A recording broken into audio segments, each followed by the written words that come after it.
चलो शुरू करें। हाँ जी, आपका नाम बता दें।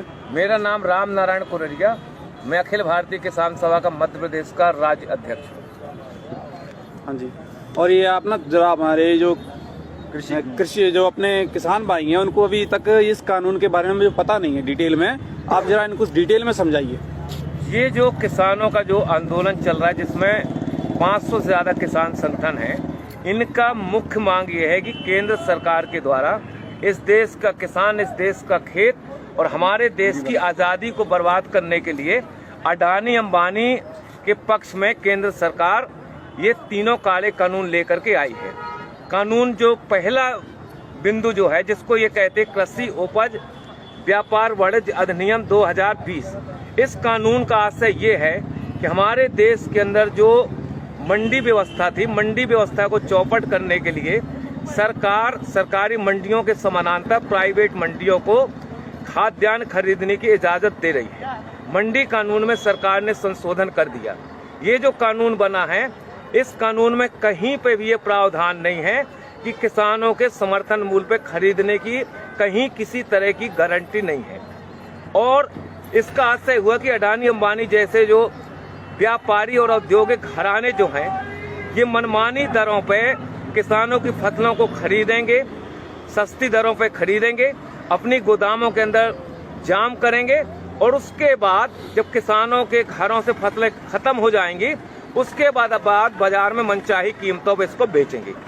दूसरा कानून जो है, जिस कानून का इनने नाम दिया है मूल्यों का आश्वासन कृषि सेवा सशक्तिकरण संरक्षण, इस कानून का आशय ये है कि हमारे देश के अंदर जो किसान हैं और किसानों का देसी और विदेशी जो कंपनियां हैं, अडानी अंबानी, किर्लोस्कर, टाटा, बिड़ला, डालमिया, चरतराम, भरतराम, किर्लोस्कर जैसे जो देसी और विदेशी कंपनियां जो हैं, ये विदेशी देसी कंपनियां किसानों के साथ 10 साल का अनुबंध करेंगी और अनुबंध होने के बाद कंपनियां तय करेंगी कि हमारे खेत में कौन सा बीज बोया जाएगा। बीज के साथ ये तय करेंगे कि बीज के साथ कौन सा खाद डालना है, कौन सी कीटनाशक दवा डालना है, और उसके बाद किसान अपने खेत में बीज बोने के लिए स्वतंत्र नहीं होगा। दूसरा खतरा जो इस कानून में है, वो खतरा ये है कि किसानों का कंपनियों के साथ जो अनुबंध होगा मूल्य के सवाल को लेकर के, अगर बाजार में अनुबंध से ज्यादा अगर कीमत है उसका लाभ किसानों को नहीं मिलेगा। अगर अनुबंध के आधार पर बाजार में कीमत अगर गिर गई तो कंपनी गिरी हुई कीमत पे किसानों का भुगतान करेगी। अगर मान लो किसान अपने खेतों में जो फसल पैदा किया, कभी प्राकृतिक आपदा आ गई, ओला पड़ गया, पाला पड़ गया, कभी अतिवर्षा हो गई, अगर फसल में कोई आंशिक क्षति गुणवत्ता के सवाल पे कंपनी हमारे माल को रिजेक्ट कर सकती है, खरीदने के लिए कंपनी बाध्य नहीं होगी।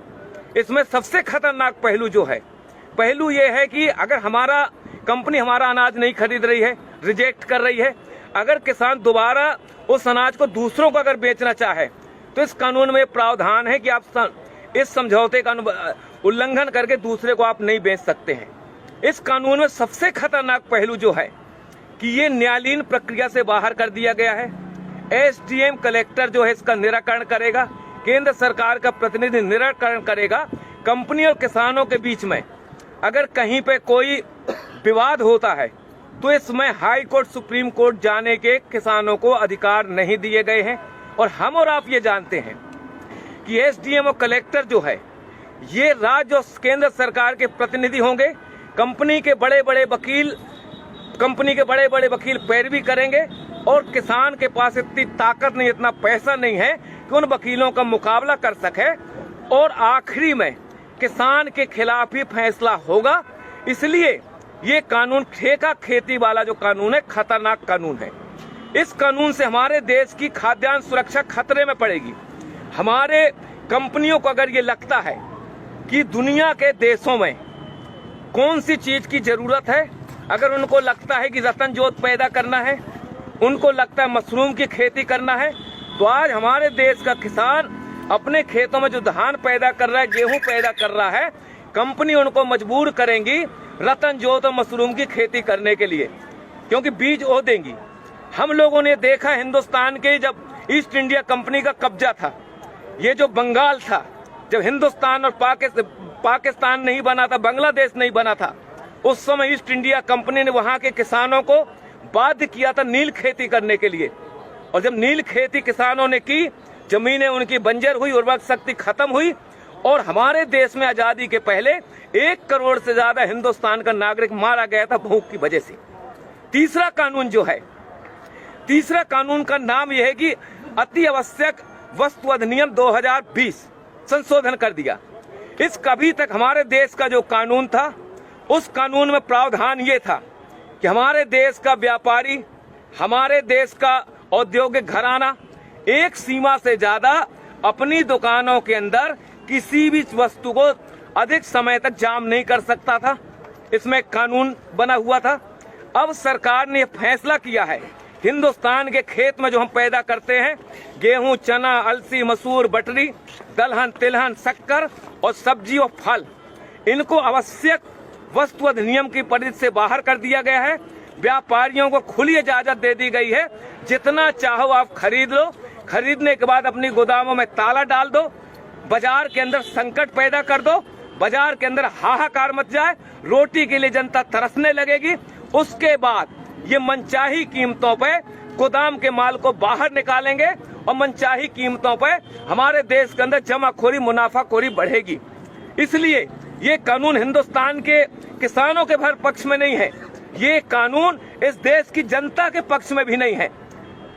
जनता के पक्ष में इस हिसाब से नहीं है कि खेत का अनुबंध कंपनी के साथ होगा, हमारे खेतों में जो पैदावारी होगी वो गोदामों के अंदर चली जाएगी। उसके बाद हमारे देश का जो पूंजीपति है, अगर उसको लगता है कि दुनिया के अंदर फलानी चीज की जरूरत है, तो हिंदुस्तान की जनता को देने की बजाय मुनाफा के लालच में दुनिया के दूसरे देशों के अंदर निर्यात करेगा। हिंदुस्तान के अंदर आने वाले समय में खाद्यान्न संकट पैदा होगा। ये इस कानून की वजह से हिंदुस्तान की जो आबादी है, 40% लोग जो राशन की दुकानों से 2 रुपया 5 रुपया किलो का जो अनाज लेते हैं, जब सरकार खरीदी नहीं करेगी, सार्वजनिक राशन प्रणाली की दुकानें बंद हो जाएंगी, FCI की गोदामें बंद हो जाएंगी, वेयर हाउस बंद हो जाएंगे। और ये जो कानून है, ये कानून हिंदुस्तान की सरकार ने अडानी अंबानी जैसे जो पूंजीपति हैं, अमेरिका जैसे जो साम्राज्यवाद है, उनके दबाव में आकर के हिंदुस्तान की खेती, हिंदुस्तान के किसानों को बर्बाद करने के लिए ये काला कानून लेकर के आई है। हिंदुस्तान का किसान 22 दिन से आज दिल्ली के 5 जो बॉर्डर हैं, इन बॉर्डरों में कफन बांध के किसान यहाँ बैठा है कि मोदी सरकार इन कानूनों को वापस ले। जब तक ये कानून वापस नहीं होंगे, हिंदुस्तान का किसान अपनी इस आंदोलन को आगे बढ़ाता रहेगा। हमारी सिर्फ यही मांग है, सरकार ये कह रही है कि हम संशोधन करने के लिए तैयार हैं। हमको और आपको मालूम है कि हमारे देश के अंदर संविधान बनने के बाद कितने संशोधन नहीं हो गए। अगर एक कानून बन गया, कानून में ने मान लो गारंटी भी लिख दी, लेकिन जब चाहेगी सरकार उनमें संशोधन कर सकती है। इसलिए सिर्फ एक ही रास्ता है, हिंदुस्तान के किसानों को मौत से अगर बचाना है, देश की आजादी को अगर बचाना है, तो जो काले कानून है, ये काले कानून वापस होना चाहिए। इस सवाल को लेकर के हम लड़ रहे हैं। और आखिरी हम किसान संगठनों की तरफ से विश्वास दिलाना चाहते हैं, वो बहादुर 30 किसान जिन्होंने अपनी शहादत दी है, वो भी किसी के बाप है, वो भी किसी के पति हैं, किसी के भाई हैं, किसी के सुहाग हैं। ये मोदी सरकार, ये नरेंद्र मोदी की सरकार 30 किसानों की शहादत के नाम पे एक शब्द बोलने के लिए तैयार नहीं है। ऐसी सरकार को हिंदुस्तान की सत्ता में रहने का कोई हक नहीं है। हम किसान भाइयों से गुजारिश करना चाहते हैं, ईंट का जवाब पत्थर से दो, किसान को बचाओ, देश को बचाओ, यही हमारे आंदोलन का मकसद है। जय जवान जय किसान। भाइयों, जिस प्रकार किसी भी किसान भाई को ये चीज का जो मालूम नहीं है कि 3 कानून क्या हैं, वो समझ लें और इस वीडियो को शेयर करें, ज्यादा से ज्यादा किसानों को समझ में आए। जय जवान जय किसान। ठीक, कितने मिनट का है सर? लाइव तो भाई लाइव क्योंकि 10-12 का था।